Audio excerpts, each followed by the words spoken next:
Welcome to Unlocking Your Truth, another podcast by Dr. Lesley Phillips.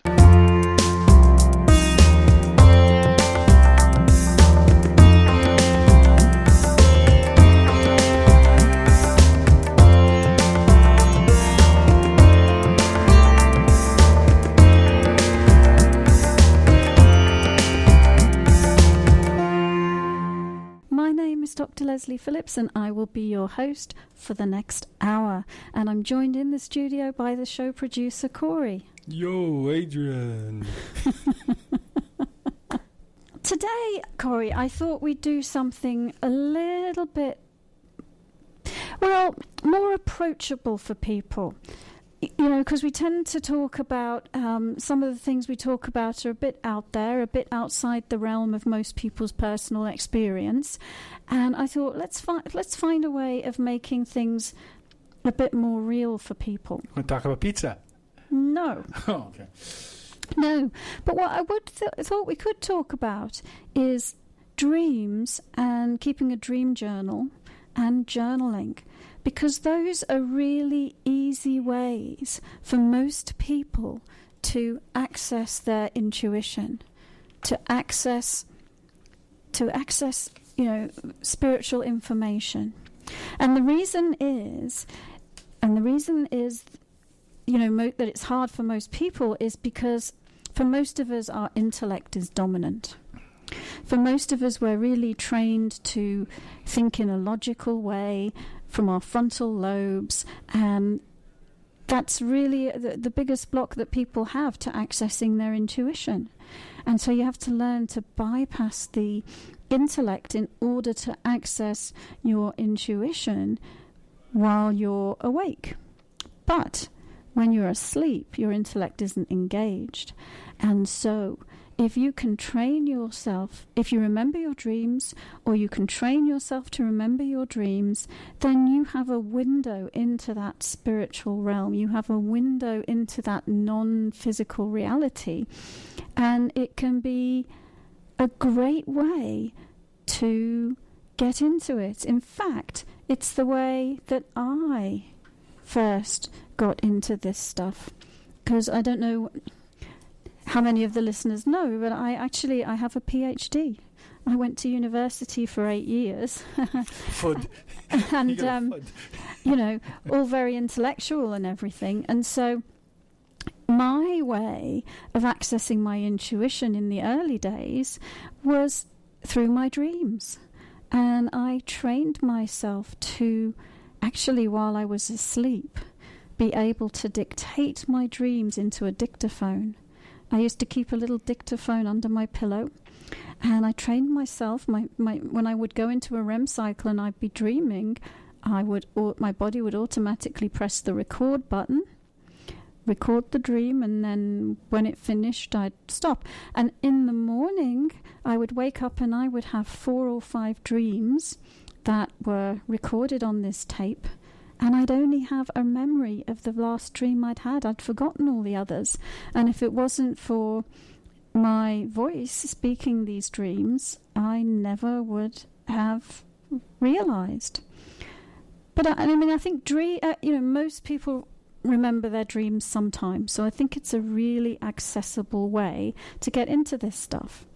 And I remember that was opened my eyes to all sorts of things.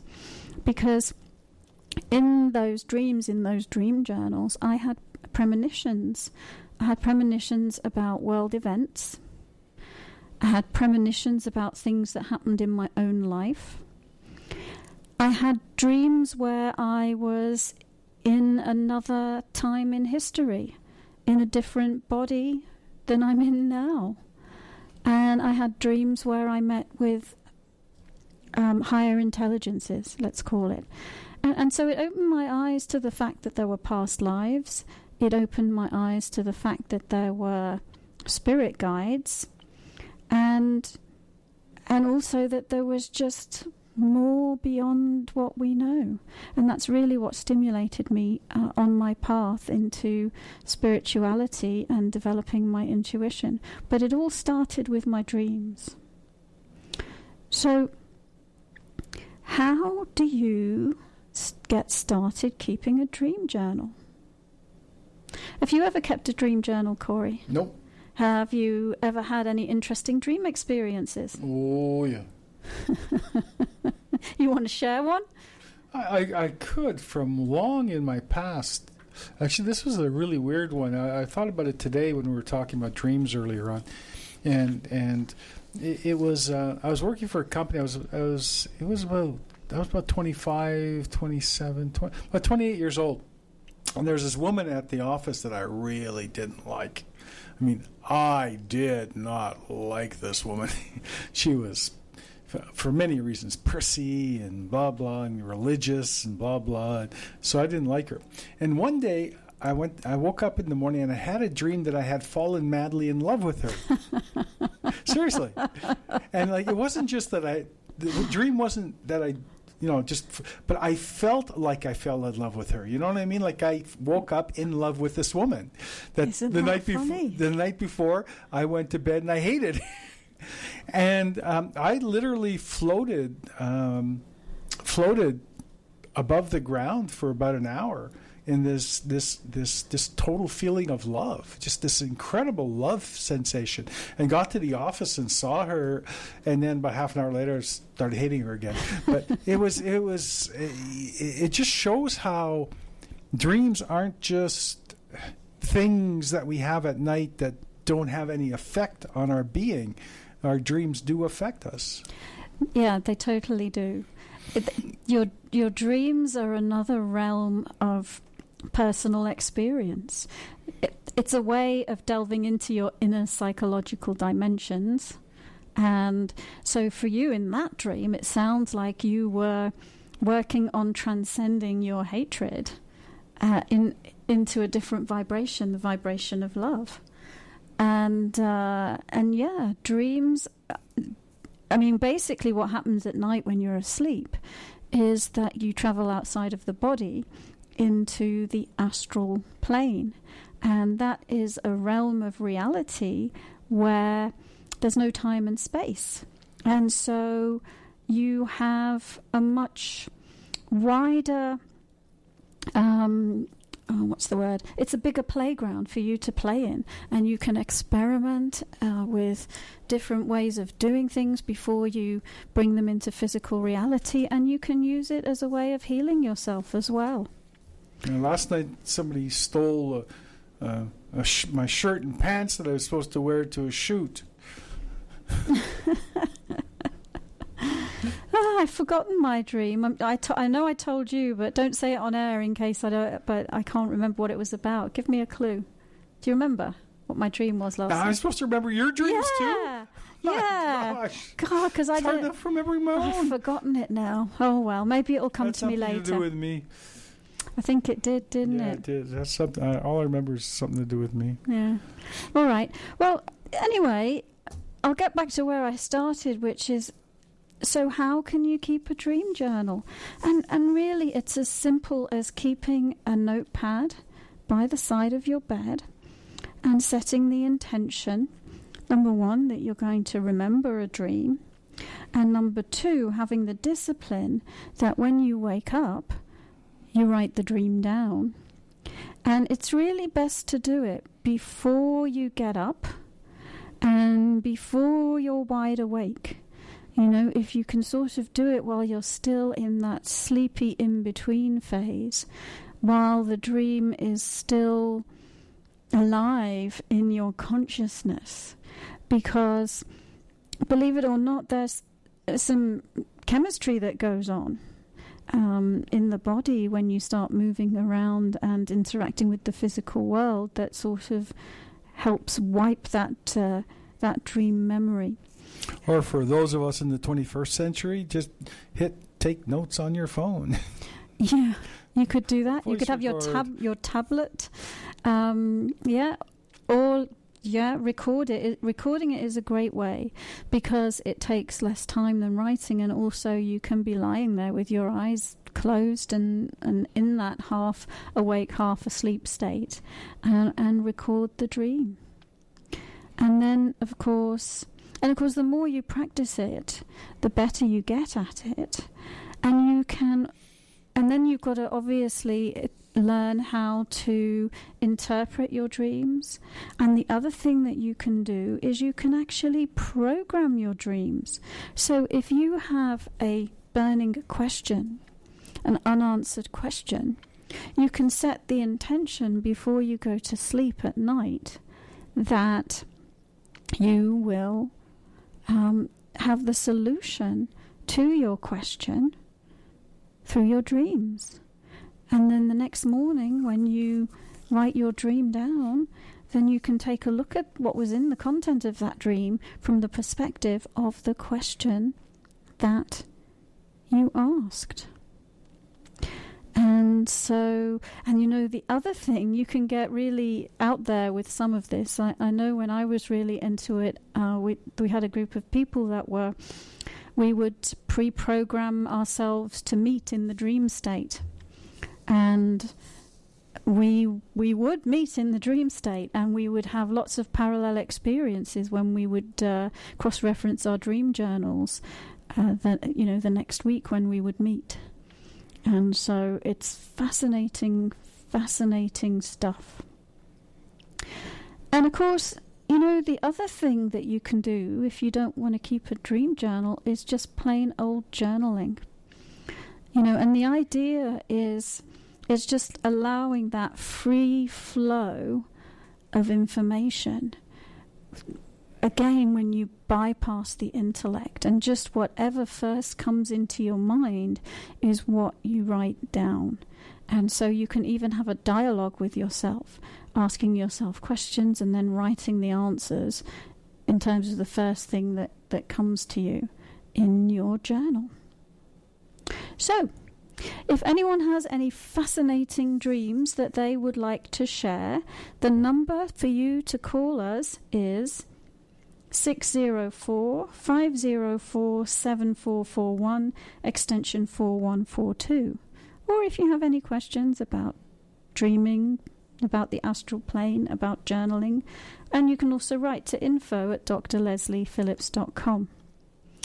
Or if you'd like Dr. Lesley to take a look and listen to your dream, and let her know what it is, and she'll give you a reading on it. That's right, I'll give you a spiritual perspective on your dream. So I guess we'll go to a break. Unless you want to hear one of my premonitionary dreams. Sure, go ahead. It's your show. It's my show. Why not? I can decide what gets on the show. Well, I'll share one or two just very briefly.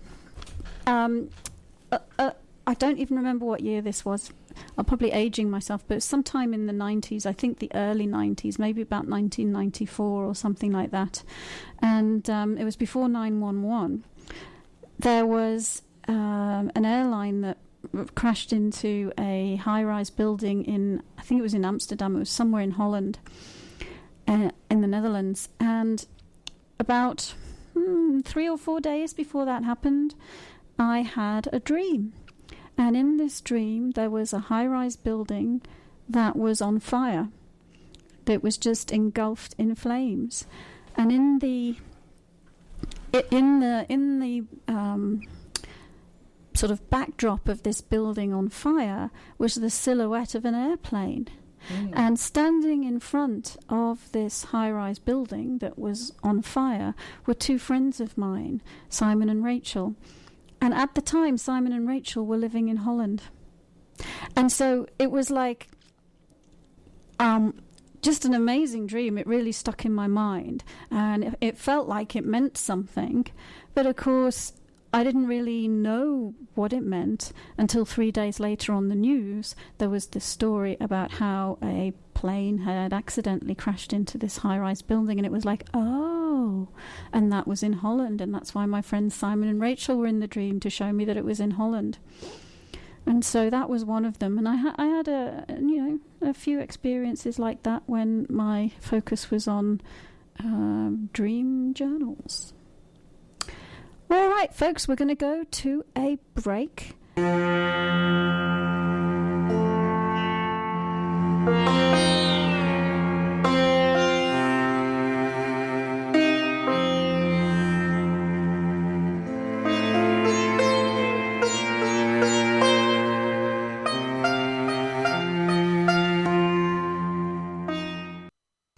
everyone. Well, welcome back to Unlocking Your Truth with Dr. Lesley. My name is Dr. Lesley Phillips and I am your host. In this week's show, we have been talking about dreams and keeping a dream journal. And now is the time, folks, when you can phone us up and share your experiences or ask your questions. And in the absence of a phone call for now, Corey, do we have an email question? Yes, we do. Actually, no, these are an email. I have a couple of questions left over from one of our coffee shops that we did, our coffee shop meetings. And this one here is sort of along the lines, and it's not much of a question, but I think you can elaborate on it any way you want. And it says astral projection ? I should maybe explain to the listeners, once a month we do a sort of free, let's call it a salon or satsang in being around books in Maple Ridge. It's called Coffee, Tea and Intuition, and people can come and ask questions about anything of a spiritual nature, and we put all the questions in a hat and pick it out over the evening and share information. So that's where this astral projection ? Came from.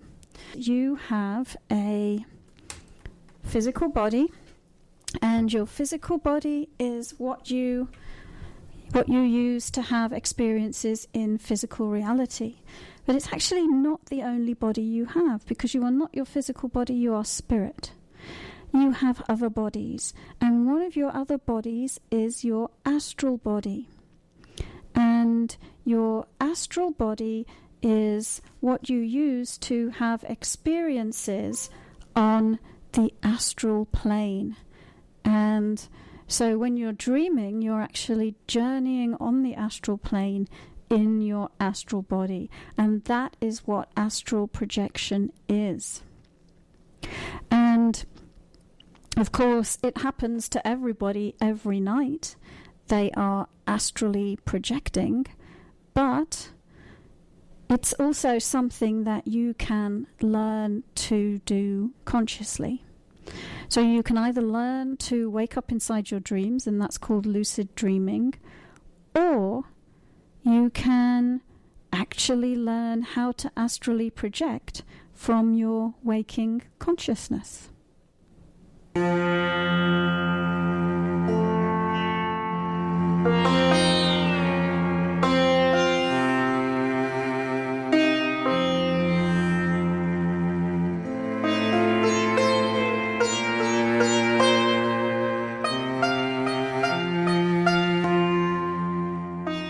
Hello everyone, welcome back to Unlocking Your Truth with Dr. Lesley. My name's Dr. Lesley Phillips, and I believe we have our caller on the line. Hello. Hi. Hello, who are you? This is Lynn. I called in a couple of weeks ago. Oh, hi Lynn. How are you doing?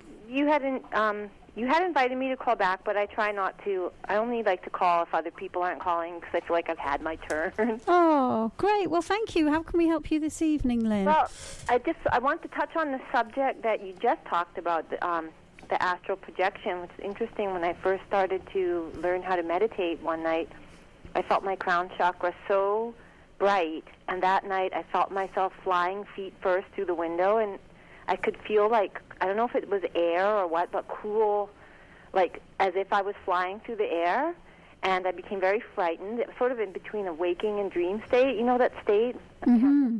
And I started using prayer to get back because I didn't know where I was going, and I didn't feel like I was in control of it. Mm-hmm. So I kind of didn't mess with it since then, and it was just interesting because the topic came up. I thought I'd share that. Well, thank you. Yeah. It's quite easy to harness that energy, I think, but it's pretty intense, and you have to kind of maybe have some kind of guidance on what to do when you actually start flying around. I agree, because I remember the first time I had an experience like that, quite similar to yours. I'd been traveling internationally, and so my my body clock was all messed up, and I was staying in a hotel. Mm-hmm. And I'd been reading books on astral projection, and the idea was if you could become lucid in a dream and state illusions be gone, that the sort of dream projections would disappear and you would find yourself in your astral body. And I did that, and the dream disappeared, and I found myself floating on the ceiling of the hotel room. And it's one of those ceilings, you know, where there's bumps in the ceiling, and I was right next to these bumps in the ceiling. And I was like, oh my God. And I could move up and down and left and right and around in the hotel room. And I ventured sort of outside of the window and came back in. But like you, I was a little bit afraid. And also, when faced with the fact that I could go anywhere, anytime, any place, the choice was overwhelming, and I just didn't know what the heck to do. So the safest thing I thought was to go back into my body, which is what I did. And I think that's what for a lot of people, when it first happens to them, it's a scary thing. Yeah, and it's a lot of power and freedom that we don't even have an inkling on. Like, you don't. It's not like you learn how to crawl and then you learn how to walk and you're holding onto the wall. All of a sudden, it's like, oh my God. I actually had a question. You were just talking about that. Would you think that when you fly in dreams sometimes, if you feel yourself willing yourself to fly and then you are up in the air and you're like going places, that's similar? That is astral projection, yeah. It is. And I mean, if you can think of flying dreams that you've had, usually you will have a thought about where you're wanting to go. And they're usually they're about escaping. Yeah. Danger, so I guess that was like a motivation to do it. But I've had so many that I just feel like I absolutely can. It's not even like the occasional flying dream; it's just an ability. Yeah. And when I do have them, I remember that I do have to try to do it. It's like I want to take off, and I do, and sometimes I don't have the energy to really get up there. It takes a lot of energy to feel like I'm flying. Like it's not something that you just take off. But the reason I called was we did have a conversation 2 weeks ago, and I had asked you about, seeing movement or shadow or presence out of the corner of my eye. And you did a reading for me, and you told me it was Jesus himself and that you saw him holding a book. And I did a little bit of research, but I thought something that important would warrant me calling back to see if you had a little bit. You told me we were running out of time, and you invited me to call back. And I just wondered if you were able to sense or see or feel a little bit more specific to help guide me in what the message is at this time. Yeah, sure.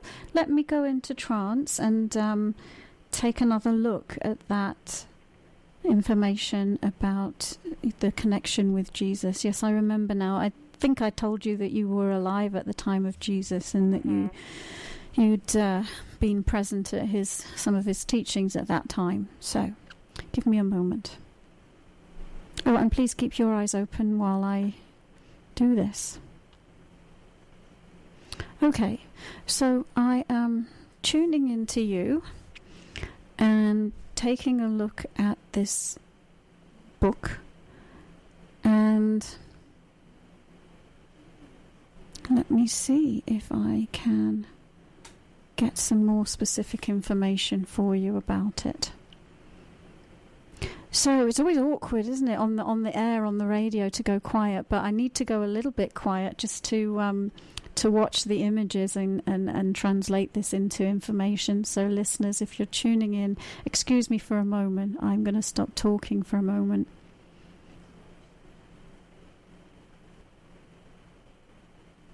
I'm not really getting a lot of information.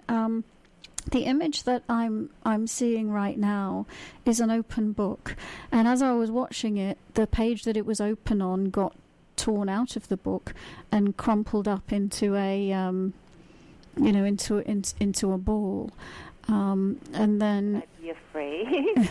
Pardon? Should I be afraid, or do you think no? We're done with that lesson. No. Let's see what that's about.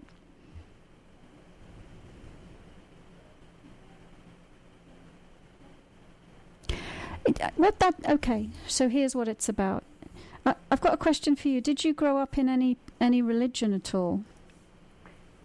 My family followed the Sikh religion, but I did not. I don't adhere. I didn't adhere to that. I consider myself spiritual, not religious. Right. Oh, I remember you saying that last time. So basically, what I was getting was this: was that you have the information inside of you, okay, and you received some of the information from that teacher during his lifetime, during a past life, where you heard those teachings directly. In present time, 2,000 years later, the teachings of that teacher, the way they're presented through the religions that they come through, have been distorted. And so that page being torn out of the book and crumpled up was to say, let go of the programming, let go of any of the conventional interpretations of the word, for a better way to say it, and because this is about you being able to tune in directly to the information, translate the information directly for yourself, and be able to communicate it to other people in a very simple and accessible way, and a way that makes sense in modern times. Because when people are working from a religious text, whether it's the Bible or anything else, it's thousands of years old. It was written at a different time than we're in now. It was translated many times at different times than we're in now, and oftentimes it's not even in modern language. And so really that what I'm getting is that you have a repository of spiritual information within you that you can draw from, and you can communicate to others, and in a very practical and simple way, and in a very accessible way. That makes a lot of sense, because when I did go in after you did my reading 2 weeks ago, I tried to look up some things to see if anything, and exactly what you're saying is how I felt. They'd given me like 50 translations from all these different versions, and slight, because I did study literature, just changing one word in this placement can change the meaning. And I was just like, this, it didn't resonate. I felt exactly what you're saying to me now. That's how I felt at the time. So I'm glad I called back in, because I just wanted to make sure there wasn't some specific thing I'm supposed to do. No. So and it's not about you picking up the Bible and reading the passages from it. Not at all. It's the opposite to that. Mm-hmm. And because, like you say, you can, a word can be mistranslated, and then the meaning is lost if you take it literally. So this is not about taking it literally. This is about being able to connect on an intuitive level to the teachings. Yeah, I agree. Which are universal teachings. Doesn't really matter what religion you do or don't associate yourself with. Ultimately, all spiritual information is universal and applicable to everyone, and is beyond the human construct of a religion. Right, exactly. It doesn't have those barriers. No, but I'm just seeing that. Let me see if we can find a way to help make this accessible to you in terms of. I don't really know much about you and what you do in your life, but can you see yourself applying this? Oh, absolutely. I am a writer and a musician, and I'm coming back to that, which is direct, and directly speaking to people. So I have written some songs in the last month, especially one that just came. I feel like we can channel things like that, art and music. It's basically like wavelength that just comes through you. And it's like what you were saying about astral projection. If you let go of your own personal ego and thoughts and all of that crap, some universal truths just come through in the most simplest words. Exactly what you just said. Yeah, you're absolutely right, and it's so funny you're talking about this, because if, depending on where the conversation had gone tonight, I was going to talk about things like automatic writing and channeling inspirational information. And so that song came through the day before I called you, so I knew that the song that I had written that day before was exactly the embodiment of what the information that we're discussing now, and it was a message, and I'm excited because I feel like I'm on the right path. And I just want to thank you, because I recently moved back to the area and got turned on to this radio station and stumbled across your show and called about, I've called a couple of times, and the things you've told me have really helped. That's great. It's not like I'm like, oh, she said this, so I have to do that. It just helps and completely crystallizes what I know is going on anyway, so it's been wonderful. Thank you so much. You're welcome, and I'll just say, I never ever want to tell somebody what they should do, and I never want to give them advice. Really, my goal is to give people information to help them make their own decisions, and also teach people so that they can access this information directly themselves. Yeah, that's the trick, is you're supposed to know yourself, right? And go within, and that's what it's about. And when you do that, you're just a guidepost. Like, you are another aspect of the whole journey that I'm on. Like, you're reflecting back to me that I feel like, yes, I'm on the right path that I should be on, that everything seems to be pointing to. Yeah. So giving you some validation for what you already know. Yes, absolutely. And it makes sense to me now you tell me that you're a writer and a musician, actually. So, I can see that, including inspirational information within the music and within the words, that makes a lot of sense to me. So that's wonderful. Yeah, no, it's really exciting, because I feel like, in general, where we are, and with the changes that are happening in our consciousness, it's not going to come across as your typical song about, oh yeah, you have to love Jesus, that kind of thing, that turns people away because it's not really said the right way. Yeah. But there's a way to say something, it just resonates when it's the truth, and it just resonates in people. So this is a good time for empowerment, especially of women, I think, girls.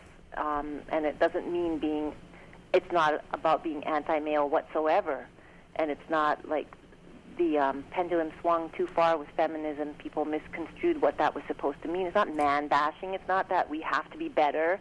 There's a balance, and for women to not get swept up into these stupid expectations of hotness and wasting their energy and their minds and what they have to give over superficial crap is a big thing that I think older women can teach younger women. Yeah.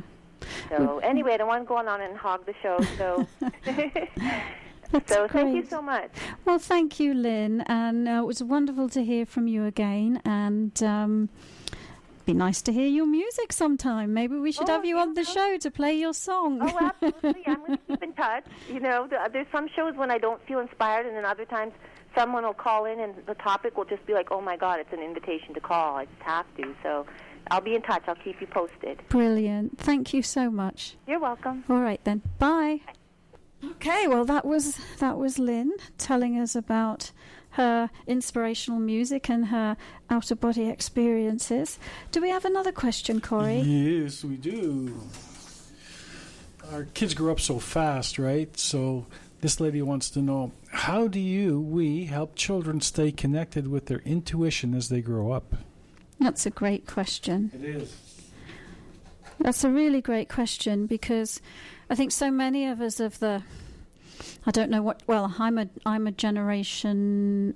I'm Generation X. But I mean, my generation, older generation, so many of us lost that connection and had to have a midlife crisis where we went searching for it and reconnecting with it. So it'd be wonderful to help children these days not have to go through that. And so how to help them stay connected to their intuition? Well, number one is to validate that intuition is a real thing. I mean, that's really, the problem a lot of the time is that the parents don't even recognize it as a true aspect of themselves and therefore of their children. So if you're a parent who has a child who is showing some intuitive aspect, then don't shut it down. Don't call it their imagination. Encourage it and validate it. If they have an imaginary friend, it's not imaginary. It might well be that they have a spirit guide that they're communicating with, for example. So number one is to validate it as a real experience, and and listen to them and talk to them about it, and allow them to explore the world to some degree from their own natural inclination, because I think we channel them so much into a very narrow box, which is all based on the intellect. Now, of course, this is something I'm quite passionate about, because I actually wrote a book to help with this, and my book is called The Midas Tree, and it actually has its own website, which is themidastree.com. And The Midas Tree is a novel. It's a story, a bit like Alice in Wonderland, a bit like the Chronicles of Narnia, but woven into the story is spiritual information, and woven into the story is all about the intuition and the spiritual side of things. And so as the child reads the story and goes through the adventures with the hero, they can have their intuition validated and be given some tools, given some direction and some instruction, because the hero has some magical teachers that do this for him. And they're all practical, real things that the child can incorporate into their lives.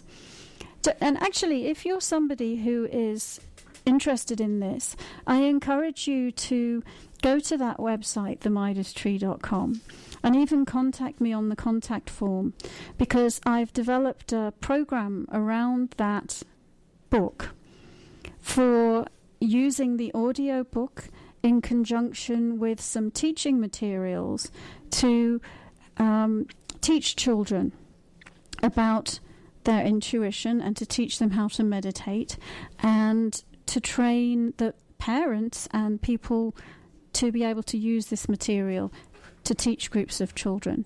So I'm looking for people who are interested in that. And so really my answer to help them stay connected is to encourage it, to accept it, to validate it, and not discount it. And unfortunately, most of our educational systems don't embrace that side of things, although it is starting to change, and there are some meditation programs being introduced to schools, and there are some alternative schools that encourage it.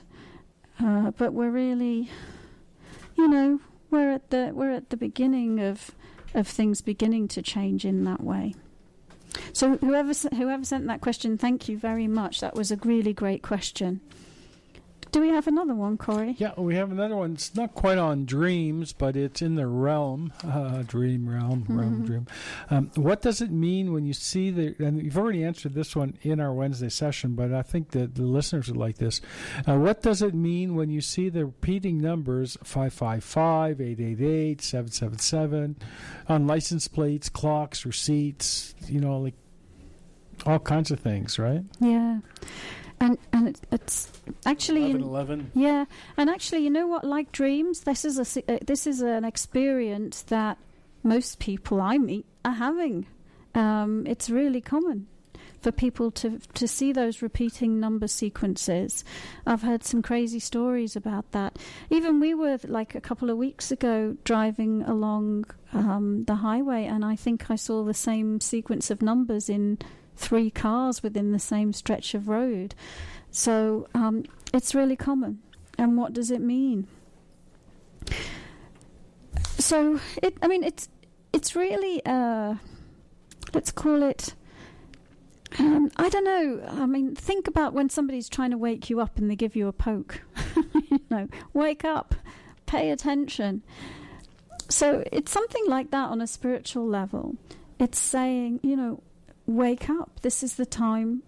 This is an awakening. It's time for us to wake up. It's time for us to become aware. It's time for us to pay attention. So when you see something like that, it instantly jolts you into the present moment.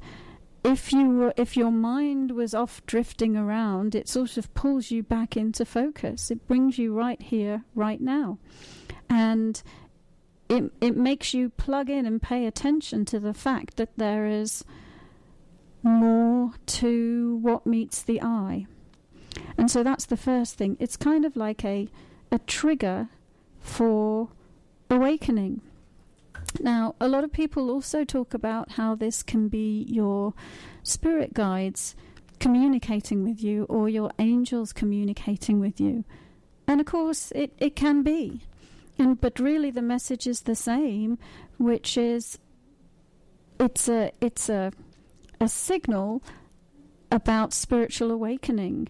It's a reminder to yourself that you came here not to fall asleep while you're here, but that you came here to be awakened, to operate consciously through your physical body, rather than to be a sleepwalker with a body. And of course, we are at a time on the planet where the energy has really been exponentially ramping up. It is a time of great expansion and opportunity for all of us to expand our consciousness. And so that is why these types of experiences are happening more and more frequently to more and more people, because more and more of us are waking up in this way. I think we've got time for one more.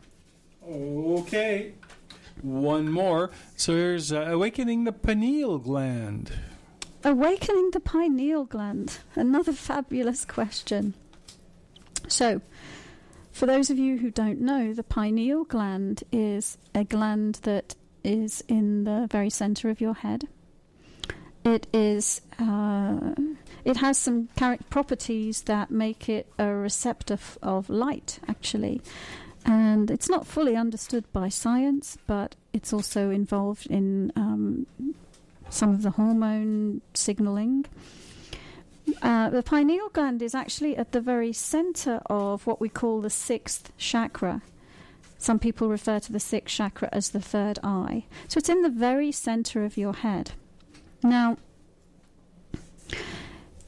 it's a receptacle of light, and from a spiritual perspective, it's actually meant to be a receptacle for you, because you, the high vibration spiritual consciousness, are light. So your pineal gland is one of the things that we call a seat of the soul. There are a few different seats of the soul, positions within the physical body where you, the spiritual being, are meant to sit. And if you place your consciousness there, it will accelerate your awakening. And so the pineal gland is a place within your physical body that you, the high vibration spiritual consciousness, is meant to sit. And if you are a regular listener to the radio show, you will have heard me talk about this meditation technique called centering. If you haven't, go back over the podcasts, you'll find it. We've talked about it a number of times. But basically, it's when you focus your conscious awareness in the center of your head.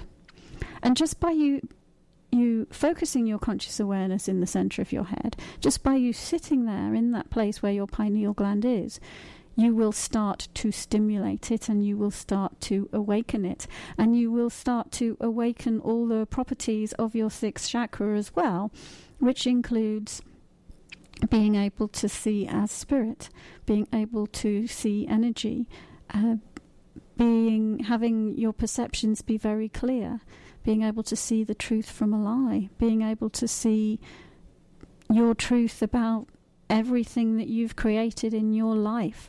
And so how to awaken the pineal gland? It's a simple answer. Place your consciousness in the center of your head. Just sit there in the center of your head and operate from there. Most people are actually not even in their bodies. Most people are hanging out somewhere in the foggy regions above and outside of their body. But if they are in their body, then they're not on their pineal gland. They're in the frontal lobes of their brain where their intellect is, or they're kind of in their guts where their emotions are. And so it's a case of retraining where you place your consciousness to the pineal gland, to the center of the head. And how you do it, just by focusing your conscious awareness there. It's a matter of just being aware of where you are, and then having the intention to sit there in the pineal gland. Thank you for joining us. You've been listening to another Unlocking Your Truth podcast by Dr. Lesley Phillips. For more information, go to our website at drlesleyphillips.com. That's drlesleyphillips.com, where you can ask questions or send her an email, and there's many free gifts on there for you as well. Come back again.